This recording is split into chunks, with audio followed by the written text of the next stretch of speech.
क्या आप जानते हैं भगवान का नाम कितनी बार जपने से जन्म मरण का चक्र टूटता है? क्या 1 लाख, 10 लाख या 1 करोड़ नाम जपने के बाद मुक्ति मिल जाती है? महर्षि अष्टावक्र ने इस सवाल का जो उत्तर दिया वह आपकी पूरी साधना की दिशा बदल सकता है। तो आइए जानते हैं।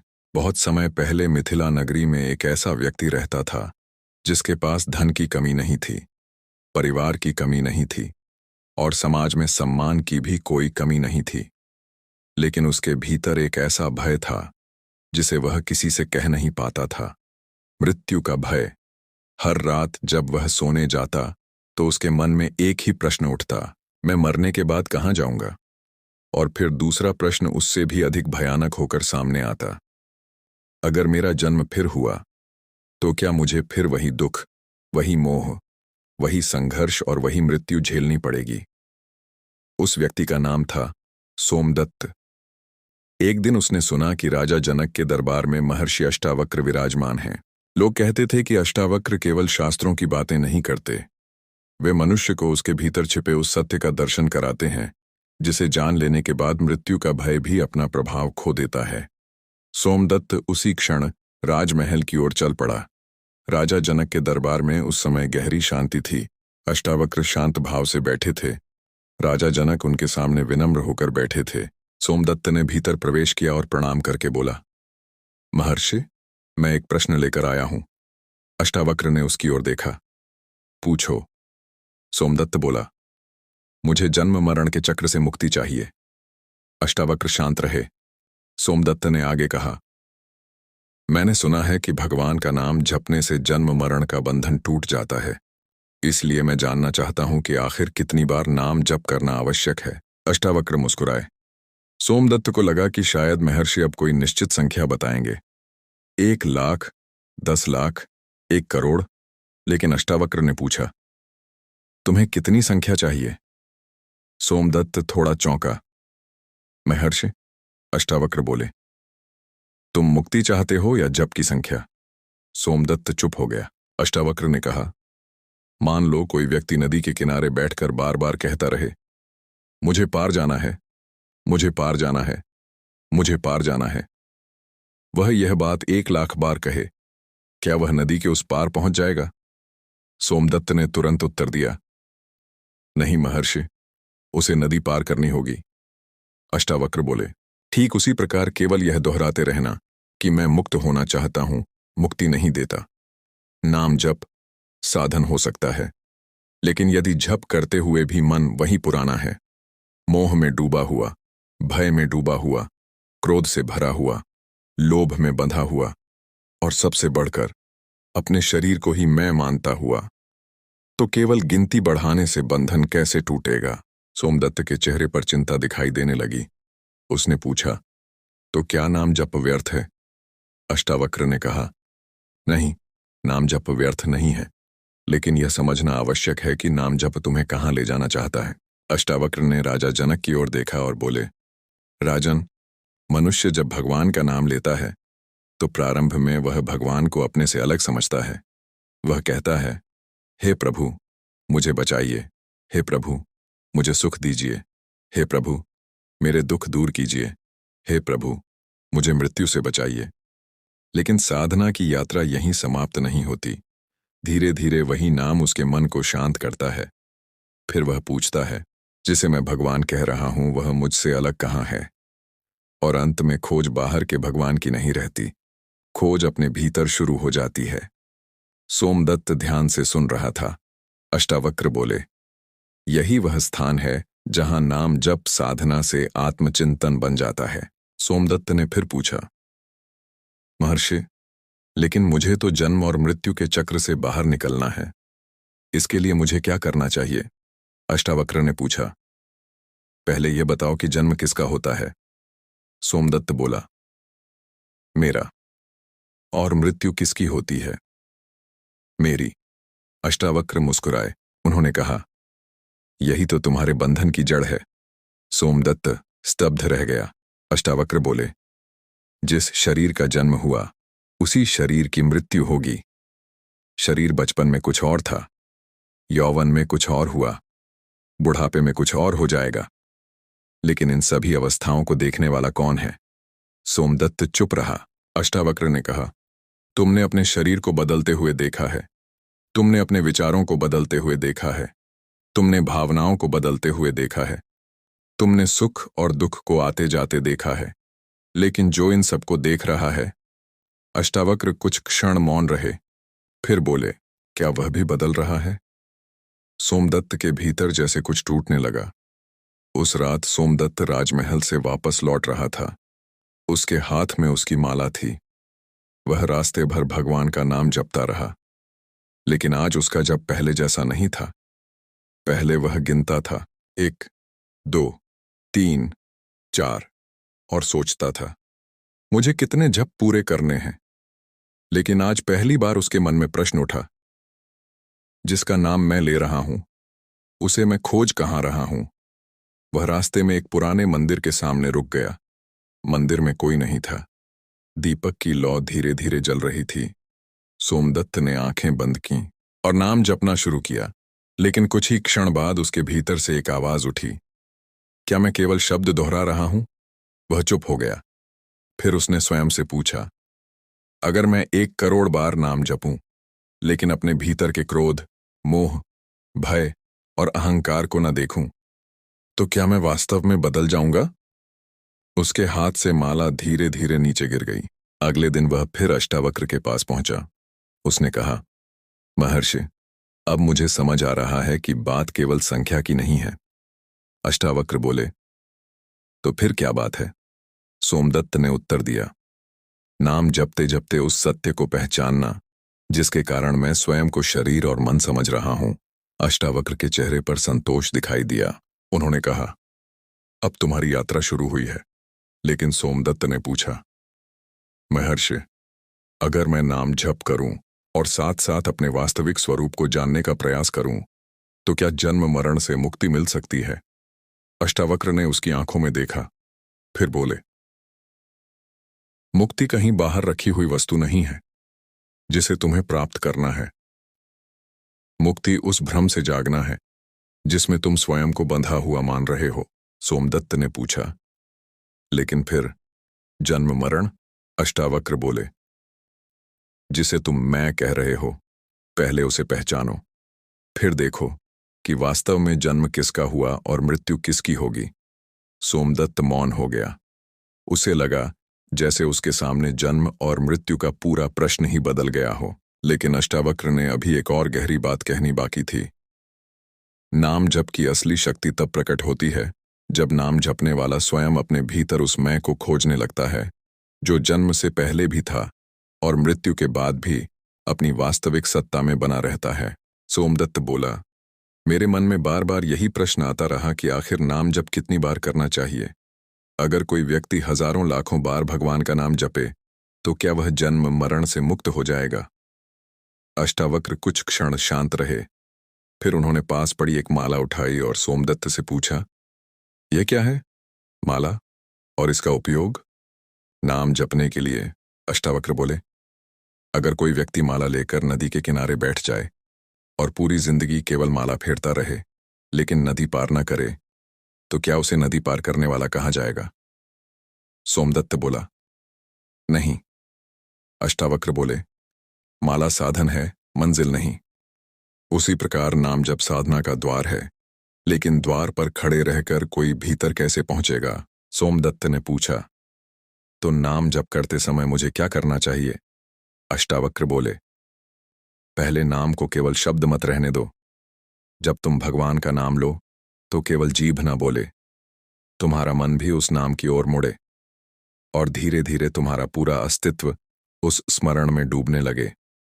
सोमदत्त ध्यान से सुन रहा था। अष्टावक्र ने कहा, मान लो कोई व्यक्ति दिन भर शांति शांति शांति बोलता रहे, लेकिन भीतर क्रोध से जलता रहे, क्या उसके भीतर शांति आ जाएगी? नहीं महर्षि। क्यों? सोमदत्त बोला, क्योंकि उसका शब्द बदल गया, लेकिन उसका मन नहीं बदला। अष्टावक्र मुस्कुराए। नाम जप का रहस्य है। अष्टावक्र बोले, मनुष्य का मन बाहर की वस्तुओं में उलझा हुआ है। उसे धन चाहिए, उसे सम्मान चाहिए, उसे परिवार में अपनी इच्छा पूरी करवानी है, उसे भविष्य की चिंता है, उसे मृत्यु का भय है, और इन सब के बीच वह स्वयं को भूल गया है। नाम जप का पहला काम है मन को बार बार बाहर से भीतर की ओर लौटाना। सोमदत्त ने पूछा, लेकिन मन तो बार बार भागेगा। अष्टावक्र बोले, मन का भागना ही तुम्हारी साधना का अवसर है। जब मन भटके उसे देखकर फिर नाम में लौटा दो, फिर भटके फिर लौटा दो, 1000 बार भटके 1000 बार लौटा दो। यहां संख्या जप की नहीं, जागरूकता की महत्वपूर्ण है। सोमदत्त की आंखें चमक उठीं। उसे पहली बार समझ आया कि साधना केवल माला फेरने का नाम नहीं, लेकिन उसके मन में अभी भी एक प्रश्न था। उसने पूछा, महर्षि, क्या नाम जप से मेरे पिछले जन्मों के कर्म समाप्त हो सकते हैं?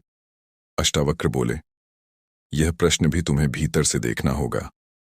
यदि तुम नाम जप करके यह सोचो, अब मेरे सारे कर्म कट गए, अब मुझे कभी दुख नहीं मिलेगा, अब मेरे जीवन में कोई कठिनाई नहीं आएगी, तो तुम अभी भी संसार से सौदा कर रहे हो। सोमदत्त चुप हो गया। अष्टावक्र बोले, भक्ति को सौदा मत बनाओ, यह मत कहो मैं इतना जप करूंगा, बदले में भगवान मुझे इतना सुख दें। नाम जप को इच्छा पूरी करने का साधन बनाने से मन इच्छा में ही बंधा रह सकता है। नाम जप का गहरा अर्थ है, हे प्रभु, मुझे मेरे वास्तविक स्वरूप का बोध हो। सोमदत्त ने पूछा, तो क्या मैं यह प्रार्थना करूं? अष्टावक्र बोले, हाँ, लेकिन उससे भी आगे बढ़ो। प्रार्थना से ध्यान की ओर, ध्यान से साक्षी भाव की ओर, और साक्षी भाव से आत्मज्ञान की ओर। सोमदत्त ने पूछा, साक्षी भाव क्या है? अष्टावक्र ने सामने खड़े वृक्ष की ओर संकेत किया, उस वृक्ष को देखो। सोमदत्त ने वृक्ष को देखा। अब अपने विचारों को देखो। सोमदत्त ने आंखें बंद कर लीं। विचार आ रहे हैं। अष्टावक्र बोले, उन्हें रोकना मत, केवल देखो। कुछ देर बाद सोमदत्त बोला, विचार आते हैं और चले जाते हैं, भावनाएं वे भी आती हैं और चली जाती हैं, शरीर यह भी बदल रहा है। अष्टावक्र ने पूछा, लेकिन जो इन सबको देख रहा है वह कहां जा रहा है? सोमदत्त मौन हो गया। उस क्षण उसे अपने भीतर एक अजीब शांति का अनुभव हुआ। न कोई विचार रोकना था, न कोई विचार पकड़ना था, बस देखना था। अष्टावक्र बोले, यही देखना धीरे धीरे तुम्हें उस सत्य के पास ले जाता है जिसे शब्दों से नहीं पकड़ा जा सकता। तुम कहते हो, मेरा शरीर, मेरा मन, मेरे विचार, मेरा दुख, मेरा सुख, तो फिर पूछो, मेरा कहने वाला कौन है? सोमदत्त की सांस जैसे थम गई। सोमदत्त ने फिर अपनी सबसे पुरानी जिज्ञासा सामने रखी, महर्षि, क्या कोई एक नाम चुनकर जीवन भर उसका जप करना चाहिए? अष्टावक्र बोले, जिस नाम में तुम्हारा मन श्रद्धा से टिकता है उसका स्मरण करो, लेकिन यह मत समझो कि किसी विशेष संख्या तक पहुंचते ही मुक्ति तुम्हारे सामने खड़ी मिल जाएगी। एक व्यक्ति 10 माला जपे और भीतर से जाग जाए, दूसरा व्यक्ति 1000 माला जपे और फिर भी अहंकार में रहे। इसलिए प्रश्न केवल यह नहीं कि मैंने कितनी बार नाम लिया, प्रश्न यह भी है, नाम लेते लेते मैं कितना बदल गया। सोमदत्त की आंखें झुक गईं। उसे अपना पूरा जीवन याद आने लगा। वह पूजा करता था, लेकिन क्रोध भी करता था। वह नाम जपता था, लेकिन दूसरों से ईर्ष्या भी करता था। वह मंदिर जाता था, लेकिन घर आकर छोटी सी बात पर परिवार से झगड़ता था। उसने धीरे से कहा, महर्षि, अब मुझे लगता है कि मैं इतने वर्षों से नाम जप रहा था, लेकिन नाम के अर्थ को नहीं जी रहा था। अष्टावक्र बोले, यही जागृति तुम्हारे लिए जप की सबसे बड़ी उपलब्धि है। उस दिन से सोमदत्त ने अपनी साधना बदल दी। अब वह माला लेकर बैठता तो पहले मन को शांत करता, फिर नाम का स्मरण करता, लेकिन जब मन भटकता तो स्वयं को दोष नहीं देता, वह बस देखता और वापस नाम में लौट आता। धीरे धीरे उसके भीतर परिवर्तन होने लगा। जिस व्यक्ति को पहले छोटी सी बात पर क्रोध आता था, अब वह क्रोध को उठते हुए देख लेता। जिसे अपमान सहन नहीं होता था, अब वह अपने भीतर उठती प्रतिक्रिया को पहचानने लगा। जिसे मृत्यु से डर लगता था, अब वह स्वयं से पूछने लगा, मृत्यु शरीर की होगी, लेकिन क्या मैं केवल शरीर हूं? एक दिन उसके पिता का निधन हो गया। पूरा घर शोक में डूब गया। सोमदत्त भी रोया, लेकिन उसके भीतर एक नई समझ जन्म ले चुकी थी। उसने पहली बार मृत्यु को केवल अंत के रूप में नहीं देखा। उसने सोचा, जिसे मैं अपना पिता कहता था वह शरीर मेरे सामने है, लेकिन जिसे मैं पिता कहता था वह केवल यह शरीर तो नहीं था। उसकी आंखों से आंसू बहते रहे, लेकिन भीतर कहीं एक साक्षी शांत था। कुछ दिनों बाद वह फिर अष्टावक्र के पास पहुंचा। उसने कहा, महर्षि, अब मैं समझने लगा हूं कि नाम जप मन को बदलता है, लेकिन एक बात अभी भी समझ नहीं आई। क्या? अगर अंतिम लक्ष्य आत्मा को जानना है तो फिर नाम जप कब तक करना चाहिए? अष्टावक्र मुस्कुराए।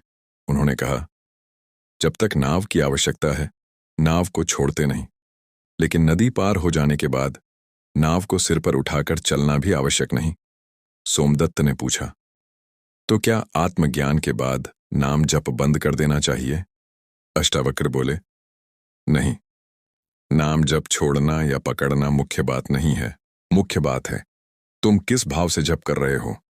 आरंभ में तुम भगवान को खोजते हो, फिर भगवान का नाम तुम्हें अपने भीतर ले जाता है, और अंत में तुम्हें पता चलता है कि जिसे तुम बाहर खोज रहे थे उसकी उपस्थिति से तुम्हारा अपना अस्तित्व कभी अलग था ही नहीं। सोमदत्त ने हाथ जोड़कर पूछा, महर्षि, अगर कोई व्यक्ति केवल एक बार भी सच्चे भाव से भगवान का नाम ले और उसी क्षण अपने वास्तविक स्वरूप को पहचान ले तो क्या उसे मुक्ति मिल सकती है? अष्टावक्र बोले, मुक्ति को जप की संख्या से मत मापो। एक क्षण का सच्चा जागरण बहुत गहरा हो सकता है, लेकिन यह भी मत सोचो कि मैंने एक बार नाम लिया इसलिए अब मुझे कुछ करने की आवश्यकता नहीं।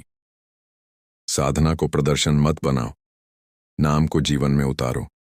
अपने व्यवहार को देखो, अपने अहंकार को देखो, अपनी इच्छाओं को देखो, अपने भय को देखो और बार बार अपने भीतर लौटो। फिर अष्टावक्र ने कहा, जब नाम तुम्हें उस मौन तक पहुंचा दे जहां नाम लेने वाला भी शांत हो जाए, तब समझना कि तुमने नाम का रहस्य छू लिया। सोमदत्त ने पूछा, और तब? अष्टावक्र बोले, तब तुम पूछोगे, मैं किससे मुक्ति मांग रहा था? सोमदत्त स्तब्ध रह गया। अष्टावक्र बोले, जो स्वयं को शरीर मानता है वही कहता है मैं जन्मा, वही कहता है मैं मरूंगा, वही कहता है मुझे मुक्ति चाहिए। लेकिन जब वही व्यक्ति अपने वास्तविक स्वरूप को पहचानने लगता है तो उसे दिखाई देता है कि जिस सत्य को वह बाहर खोज रहा था उसकी उपस्थिति उसके अपने अस्तित्व में कभी अनुपस्थित थी ही नहीं। उस दिन सोमदत्त ने अपनी माला उठाई, उसने आंखें बंद कीं, धीरे धीरे नाम का स्मरण किया, 1, 2, 3, लेकिन कुछ ही समय बाद उसने गिनती छोड़ दी। अब वह केवल नाम में था। फिर नाम भी धीरे धीरे शांत हो गया। मन शांत हुआ, विचार आए और चले गए। सांस आती जाती रही, शरीर वहीं बैठा रहा, लेकिन उसके भीतर एक गहरी अनुभूति उठी, मैं इन बदलती हुई वस्तुओं का साक्षी हूं। उसने आंखें खोलीं, उसकी आंखों में आंसू थे, लेकिन इस बार वे दुख के आंसू नहीं थे, वह समझ चुका था। मुक्ति कोई दूर का लोक नहीं है जिसे केवल जप की गिनती पूरी करके प्राप्त किया जाए। नाम जप मन को शुद्ध और एकाग्र करने का शक्तिशाली साधन हो सकता है, लेकिन अष्टावक्र की दृष्टि में अंतिम सत्य है अपने वास्तविक स्वरूप को पहचानना। और इसलिए प्रश्न यह नहीं कि मैंने कितनी बार नाम जपा, बल्कि प्रश्न यह है, नाम जपते जपते क्या मैं उस मैं को पहचान पाया जो हर अनुभव का साक्षी है।